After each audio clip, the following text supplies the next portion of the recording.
সফলতার কোনো শর্টকাট হয় না, হয় অনেক কাঠখড় পুড়িয়ে জীবন যুদ্ধের প্রতিটি অধ্যায়ে নিজেকে প্রমাণ করে করে একটু একটু করে আপনি সফল হবেন, একটু একটু করে আগাবেন। ইটস এ জার্নি, এটা কোনো ডেস্টিনেশন নয়।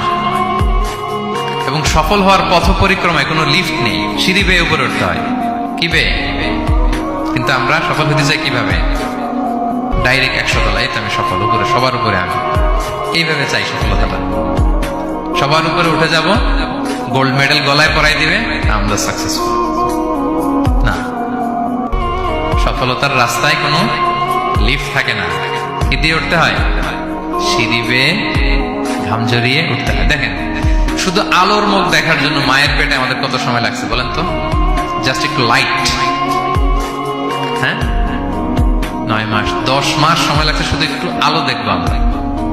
একটু আলোর মুখ দেখার জন্য আমার লাগছে 9 মাস।